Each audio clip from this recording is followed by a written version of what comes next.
Okay, welcome everyone to the new show, the new podcast. Three guys sitting 3 feet apart because they're not today, or actually yesterday now. We just got out of seeing Elvis, a movie that I've been wanting to see since 2019 when it was announced. Fresh out of the theater, and I've got a panel today to talk about it because I can't talk about something this big all on my own. To my left, I've got Mr. Jake Black of Mr. Jake Black Productions. That was 3 years ago. It wasn't. It was like less than a year ago.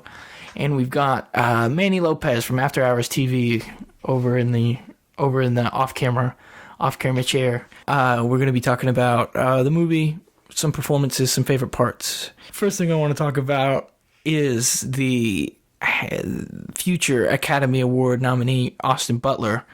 What'd you think, Jake? What'd you think of our old pal Austin as Elvis? I was blown away by his performance, his singing, just like what he brought to the table compared to, Taron Egerton or Rami Malek. Don't shit on Taron Egerton on my podcast. I wasn't. Don't shit on Taron Egerton on my podcast. I was just saying I enjoyed Austin more than Taron. It was a 3-hour movie, but it kept me gripped onto the, just everything, if, let's say, Bohemian Rhapsody was 3 hours long. And boy, did they try. I don't think I could have done that. Yeah. Don't get me wrong, the stories are completely different too, but with Austin. Well, not Austin. Who directed it again?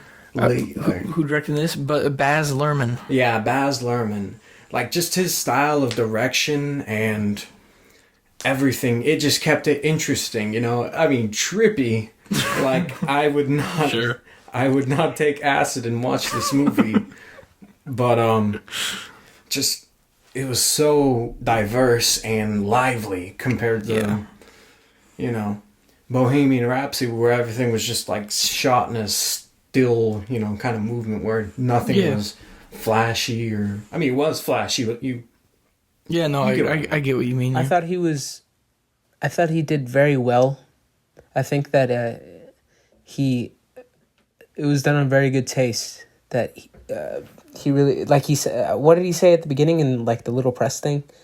I let myself become obsessed. Yeah. And put my all into it, and I like that.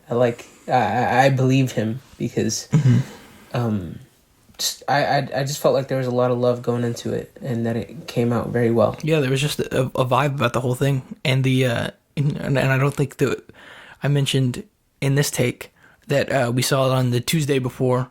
There was a little fan event screening, and there was a whole interview with Austin and the family and Lisa Marie and everything. And there's just a lovable vibe and family vibe about the whole thing. I loved Austin, bro. I thought he was really cool. I've got some bias towards Taron, so I won't compare him to Taron. But with everybody else, bro, it's just a whole other tier. I feel like Austin's the reason they have an S tier above A tier. We'll talk about Baz in a second, and how much he really brings to the whole style and the whole feel of everything. But I feel like the biggest portion of this film was brought by Austin. I think any director that knows what they're doing, just putting a camera on that man could have made a good film.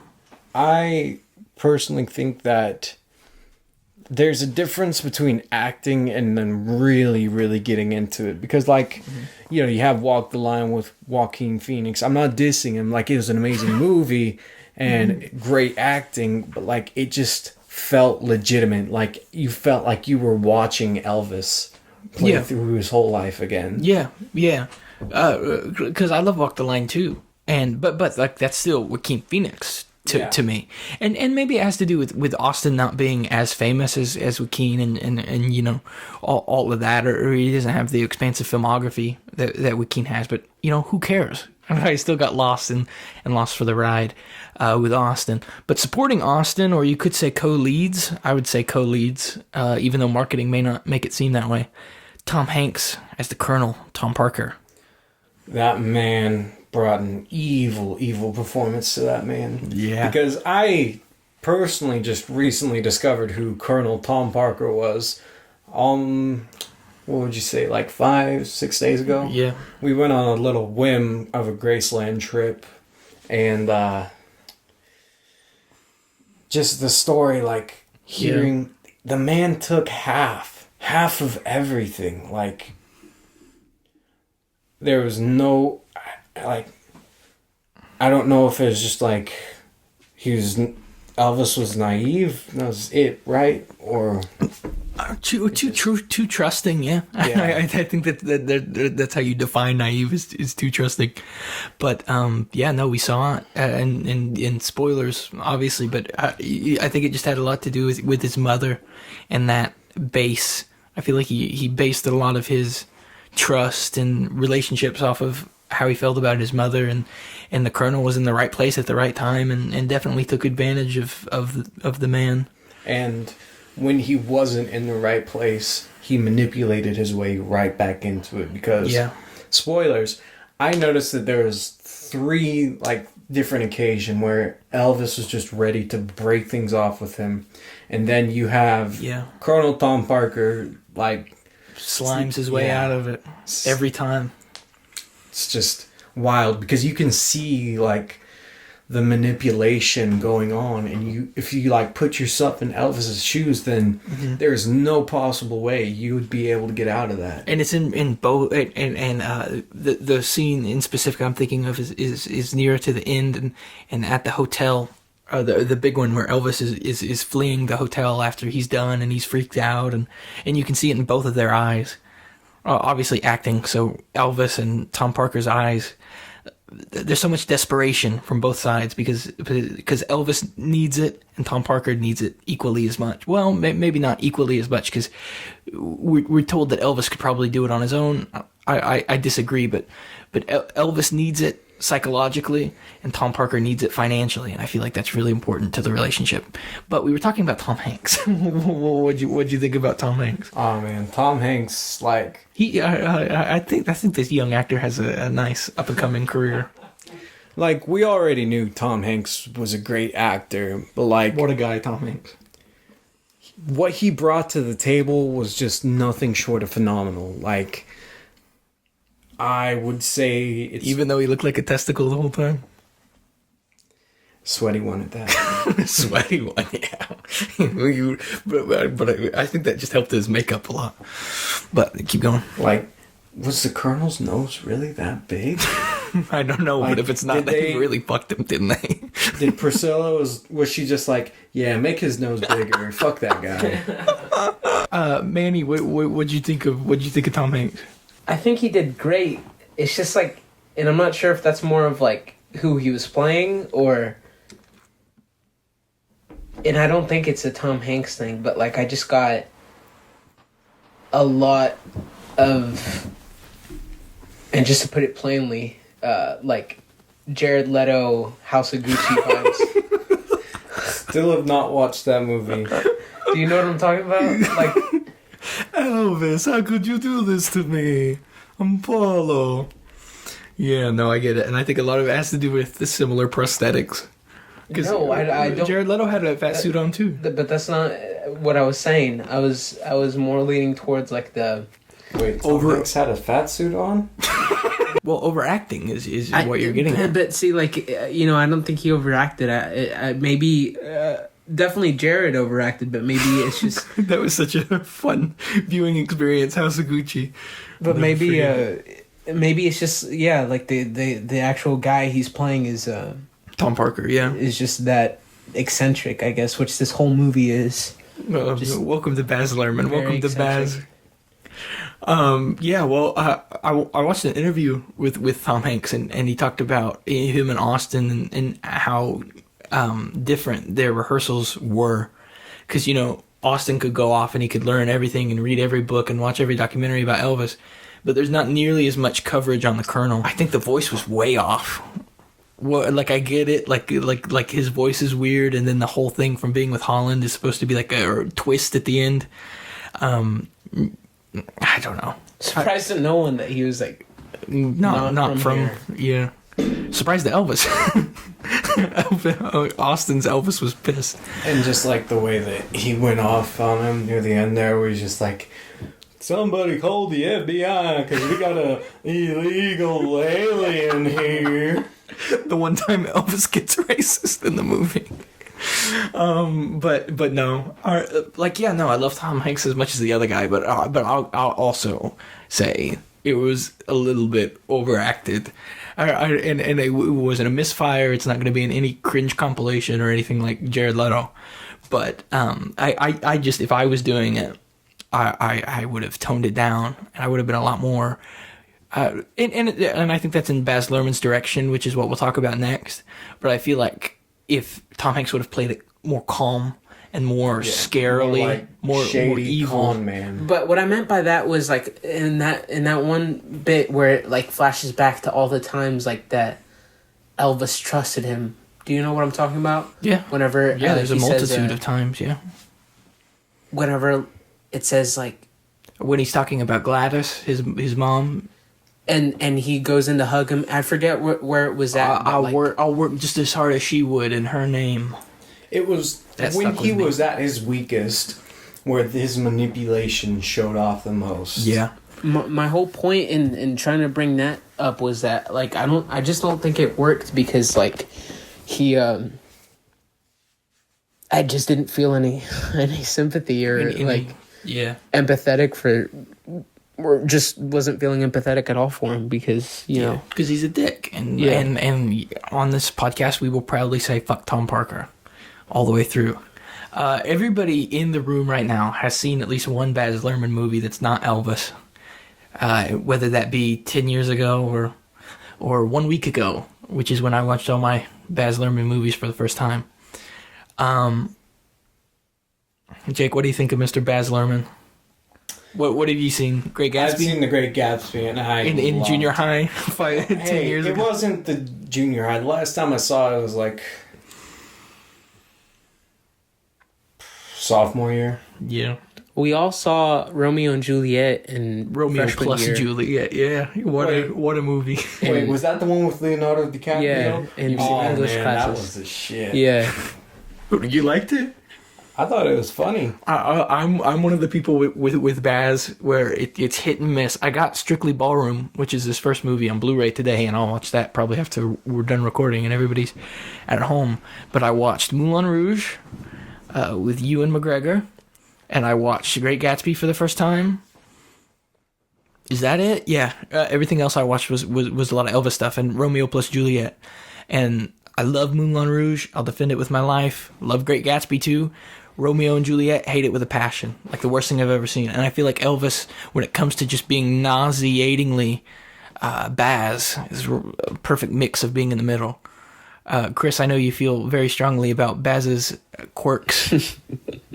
you gotta work to like really like to really just sit through it, you know, at first, especially with that opening sequence. It kind of like dragged on a little. It was just kind of like, why am I watching this again? It's all so fast. Yeah, it's like, all so fast. I can't remember if it's just like, go ahead. I can't remember if there's an intro sequence, like if him waking up in the hospital and going to that like dreamscape, like that was all the first 2 or 3 minutes. I don't remember if the title sequence was before or after, but you know that's obviously some Great Gatsby, Baz Luhrmann. Oh shit. Yeah, all the jewels. And but shit, I thought it was really cool. But then you go it's into like a trademark almost. You go into to the casino and like all the CGI Las Vegas. all the like like just all that CG like just flying through the air stuff was not. I don't know. It was really strange. Yeah, no, and that's what I meant about it being straight in the middle, is because I feel like a lot of Great Gatsby was very practical, like the party and all that. Whereas Moulin Rouge, you've got fucking green fairies flying around the scene at random points, and they're not talked about. What were you gonna say?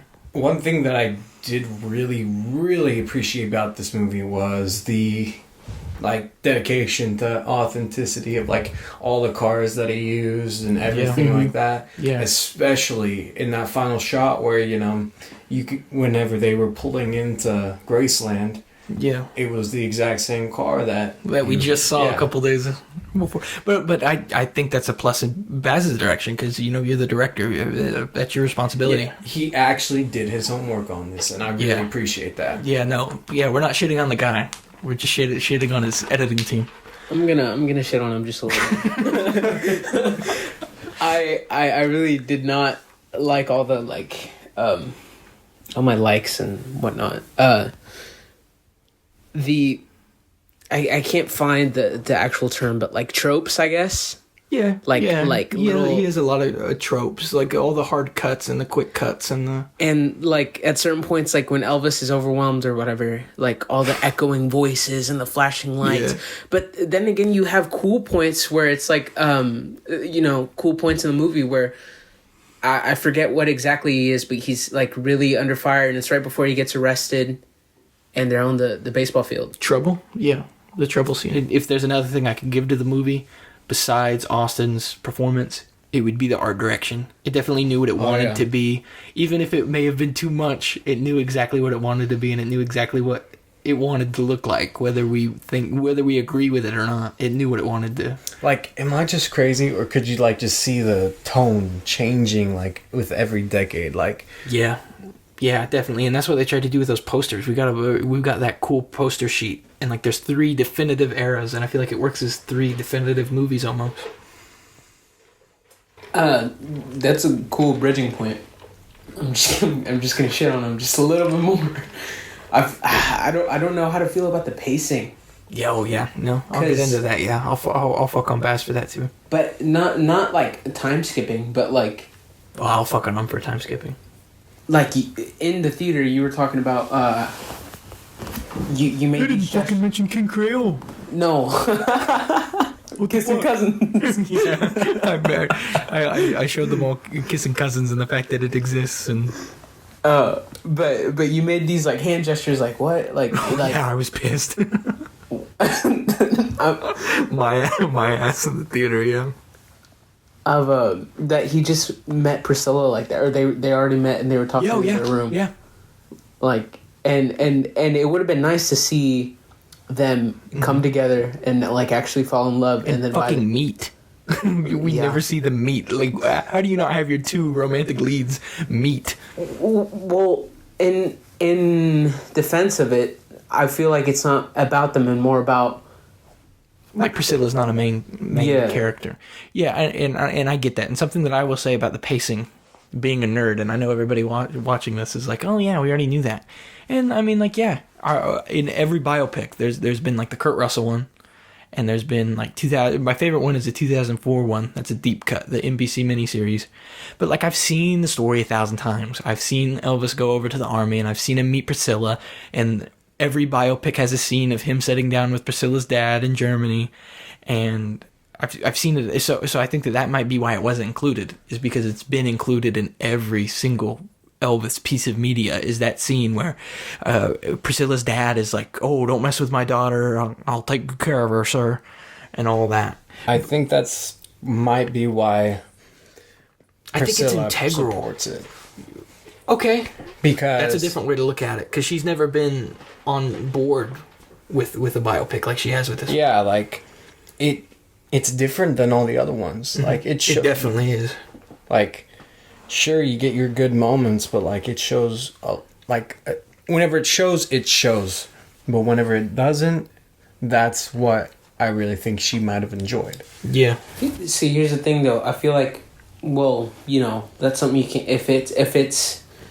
If she has word in it, and you know that's something that's like really big for her. I think, just to throw in, I think that she had a lot to do with the editing and not the screenwriting. Mm-hmm. I bet that they wrote and filmed all those scenes, and she didn't like some of them. For all the old heads, it doesn't matter. And like, there's people. Whenever I came back from going outside, there's people snapping along. Whenever he was like, it was one of the first residency. Yeah, that's all right. People were going crazy for it, but that I mean that's good. But yeah. The pacing and stuff like that. Well, yeah, I meant to bring it back. Well, that's something that I wanted to ask you, because, like, me and Jake, well, I definitely know, Jake kind of knows. Like, we know the story already, and we know his life story, and you don't. So, like, to not see him meet... Well, yeah, I already shit on you for that. But like, you've never seen him meet Priscilla, Yeah. and you haven't seen him record "That's Alright" for the first time, which isn't in the fucking movie. Like, it's referenced and like it's shown a little bit, but like the whole story of him going into Sun Records and recording "That's Alright," which is like the biggest moment of his career, isn't shown. You mean like the first... His first recording session. That was already being played on the radio? Or? Yeah, it was already played on the... That too. That's what I would have liked to see more about why he came. And Yeah. you get that because he goes to church. For the record, everybody thought he was shit. He was just in the right place at the right time. What? Like at Sun, everybody thought he was shit? Yeah. Someone paid attention at the Graceland tour. Because, like,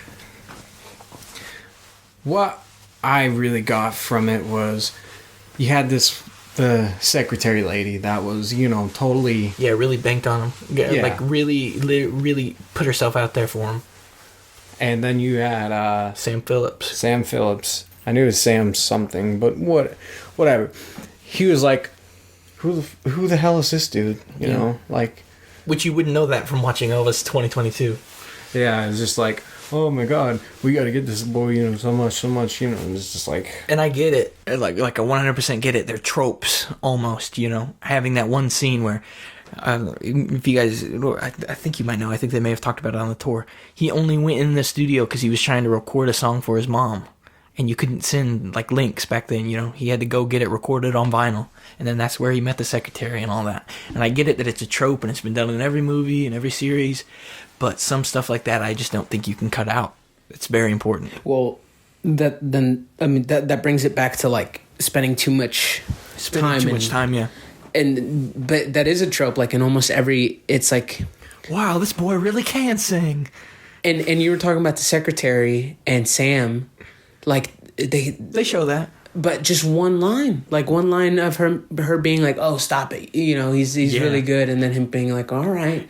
Yeah, but I watched the Kurt Russell one, and that's a whole 20-minute scene of Elvis giving the secretary his number, and the secretary calling Elvis and saying, "Come down here quick," and it's just very heartwarming, and I don't know, it would have been cool to see it done. And I feel like for creatives, that's important to see, like where they start off, Among Us, and the struggle to really get there or have something stick. Well, define yourself. Yeah, exactly. Because that's the launch point. Those beginning stages. Yeah.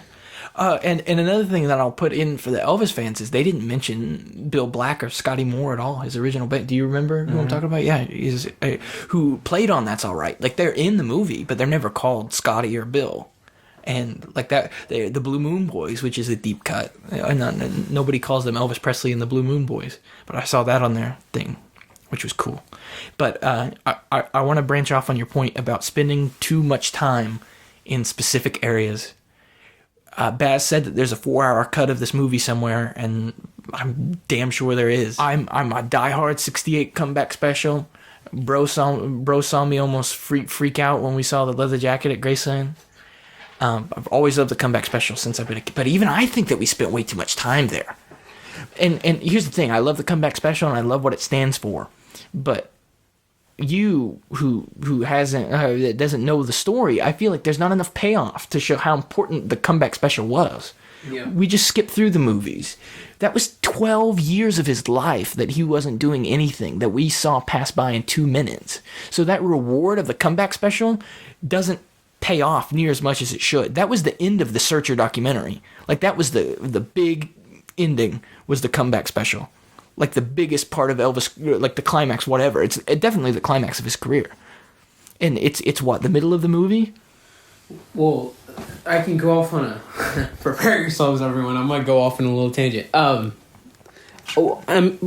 that's what I was talking about with, like, old heads. Like, everyone there that was, like, a fan of Elvis in their younger years or whatever, like, they know the story a little bit too, I'm sure. But, like, it's warm. Everyone, it gets the point across, and I'm gonna bring it all the way back to, like, Priscilla. Like, bring it back to Baz. Fuck Baz. the fact, like, you get it, man. Like, they're just there talking. But like that first kiss, I feel Shitting on everybody who's not them as a film director. We can do it better. We can do it better. Coming soon. You're Jake Black starring as Elvis Presley. Written by Jace Bain. Trouble. You came to the right place. Kissing Cousins from First Experience. You're gonna be starting the Kissing Cousins remake. Hey, I'd rather kiss your cousin. Little examples like the first kiss, which I was talking. It was like 15 seconds His of like first this kiss with awkward, Priscilla? Yeah, it was awkward, and you and me, or I was trying to say something to you or ask you a question or whatever. But then you jump like 40 minutes in the movie. Yeah. And I don't feel anything from Priscilla leaving Elvis. Like, maybe, yeah, because it you know. Well, just that separation. It can of be a husband and wife relatable with or a kid. Yeah. whatever. But you don't see their struggles or I mean, you kind of do. I agree, yeah. But you don't see their struggles or happy times, nothing to really have me. And it was a real thing, so I know that, like, you know. There's real feelings it's not an involved original in story. People, yeah. But I just don't feel like they spent. I feel like they brushed over a lot of things that could have been integral and important. Mm-hmm. And I'm not one of those people that think that we need 30 minutes dedicated to kissing cousins. But like, I mean Jake that wants 30 minutes kissing your cousin. You're never gonna let me live that down, man. But I think it's very important. And people will defend this, I guess, with that fucking Britney Spears montage. And you might be like, oh, Britney, no, they actually play Toxic. I'm sorry. That whole montage of them going through the movies. The point is that if they're skipping so much ahead, like, yeah, I get it, right? Mm-hmm. It's lazy at some points, but it gets the point across because I don't think anyone was like, other than diehards or whatever, were thinking, oh man. But like me being a pretty new fan, You don't know shit. Getting into it, I got basically, but I got the point, you know, and I think a lot of people did as well. Yeah. Yeah, there's just a lot of stuff you could have gone more into. I really wanted to see him kiss cousins, but Okay, what I wanted to say. Our biopic. Okay, so Jake Black's story. I am mad that Graceland was just a place. It was just a house. Like, there's so much story behind it. Like, they didn't. You wanted show to see when it was anything. built in the 1800s. Yes, of course. I want a Graceland biopic. But no, what I was saying was, like, it just showed that it was house, not his home, you know? Like, Damn, those tour guides really did their job. and, like, you didn't hear anything about how they actually bought the house and got the name of Graceland. Oh yeah, no, yeah, you're right. I mean, like I was thinking, like, this is such bullshit in my mind, but him buying Graceland is a big deal. Like, and he was just in a pink Cadillac in the next scene.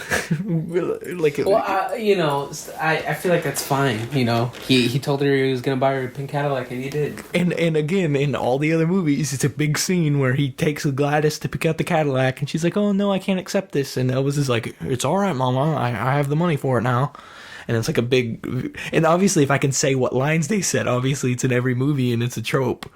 But like, stuff like that, you can't just go with it. Maybe that's the purist in me. I don't know. But it's like, I feel like that's integral. You can't, like I literally think it was That's All Right at the hayride. And then in the next scene, they were in a fucking pink Cadillac. So going back to the 70s, the weight gain. Bro didn't gain weight until the last scene. Like the scene before he shows up and does his last big Unchained Melody performance. Bro was as skinny as he was in 69. Nice. But I feel like that's natural, bro, and that's what he looked like. And if you don't want to show that, bro, just don't talk about it then. If you don't want to go that extra mile, No, I think it was a missed opportunity to show him gain the weight. show him gain the weight, but why he's gaining the weight. Oh yeah, Like- forgot that bullshit. But like, and I think you could even. Bro was just bad for no reason in the last scene. Peanut butter and bananas. I feel like you could put a positive spin on it and it be, you know, I forgot, but kind of like put a light on that, like why people suffer with like morbid obesity or why they get to a point like that. Whether that's like because what A lot of it was rooted in depression. Yeah, that's what I was gonna say. What do you? But think that's a context clue, and that's not in screenwriting. We'll go around with favorite parts to end on a positive, and then we'll do closing statements. Jake, if you want to go with your favorite part of the film. Favorite part was probably comeback special, easily, because like it showed his defiance and like I'm gonna say that that's too broad. You gotta get more specific. or like more like whenever it pans off into the shot of him, you have the giant red Elvis letters right behind him. So if I can dream, Yeah, if I can dream. It's bastard like- took mine. Yeah, that was gonna be. Oh, so it's everybody's. All right. I mean, it's Hey, I was watching that shit in 2015, bro, in that little 360p YouTube link. Y'all get it in 4K on the big screen. I was getting chills throughout the whole sequence. Yeah. I thought it was. I'll say it proudly, bro. Like, I didn't cry. Like, I definitely didn't cry. But, no, I got teared up, bro. I just no, wish- bro. No, it just... Because it's so powerful, bro. And it's Elvis singing. It's lip-synced. It's not the main skin cover or anything. It's not Austin singing. It's all Elvis. And I think it's a cappella with a new arrangement, but I'll have to see it again before I say that. My only complaint about that scene is that it cut in, and it wasn't the entire song. Like, Yeah, that I would have would've been nice. enjoyed to see the entire. It performance. fades in, though. It plays for like, well, because what? Elvis is singing it laying down, looking at the lyrics, which I took a picture of those lyrics. I'm so glad I did. The same lyric sheet he was holding is that Grayson. And then the piano player's kind of messing with it, and then it goes off for like 2 minutes, but the instrumental's there, and then he comes back and whatever. They could have played it in full. If I was doing an Elvis movie, 68 Special would always be the end. If I Can Dream will always be a powerful ending, just because of the message and what it stood for in the first place. Even taking Elvis out of the entire thing, which I think is really important. But I feel like it delivered there. So, closing thoughts for everyone. Jake, go ahead. What closing thoughts? Maybe a rating if you want to attach it to it. Maybe a funny letterboxd review. I give it a 8.5 out of 10. Okay. The 70s, I just felt like it was way too dragged on and way too depressing for. I mean, like it was what it was. Well, maybe too depressing for one sitting. Yeah, Because it's a lot. but yeah, the highs were very, very high and the lows were very, very low. Yeah, Like- kind of like my blood sugar. We know, but what I just got from it overall is just. I don't really know. It's just the film was really good, and I can see where there could be a longer cut. Yeah. Would I sit through it? Probably. A couple sittings, press pause, go get a little snack, come back. I thought Thought it was mid. Fucking hated it. Fucking Mid. Elvis. Elvis mid. Young boy better. Elvis Ratio. come on, Mr. Morale, Ka- speak. Kanye the GOAT. No, No cap. I liked it a lot. I thought it was great. That translates to a 7. Now, I will give my closing thoughts. Everybody strap in, get a peanut butter banana sandwich. I'm a dick rider. You're what? I am a dick rider. One more time for the camera. I am a dick rider. On and off the record. I will bitch about the movie. I'll bitch about Baz everything. But seeing those moments that I've watched, and I couldn't imagine being someone from the 50s that lived it, But just from the 10 years or so, well, that's generous. The 5-6 years that I've been a fan, seeing those on the big screen in 4K or 8K or whatever the fuck Baz shoots in now. Some nylon. He's on another level, bro. We'll figure it out in a couple years. Can we get a Baz biopic? Baz biopic next up? Baz, personally, I'm a big fan. I bought Strictly Ballroom on Blu-ray today. Seeing those moments, bro. Like I just love cinema. But there's nothing else like seeing those moments on the big screen. And until they make a Michael one or a Noel Gallagher one, I don't think I'll ever get a moment like this again. Let's get Baz for the Michael biopic. Actually, you know what? I don't think that that's bad. I feel like the extravagance and all that, it would be much more suited in Michael than Elvis. No, Michael film soundtrack. Dude. Well, yeah, we won't let him touch the soundtrack, but the movie and the art direction, I think Baz would be a good person to do. Anyway, that'll do it. I'm gonna see it a couple more times. I might hop back on, and once I really formulate my review after sitting through it 10 times, I'll maybe have a more condensed, precise thoughts. But that's gonna do it for first reactions and everything. So, thank you very much. I don't know. Fuck off, Jake. Go. Kiss my ass. Fuck you. Bye.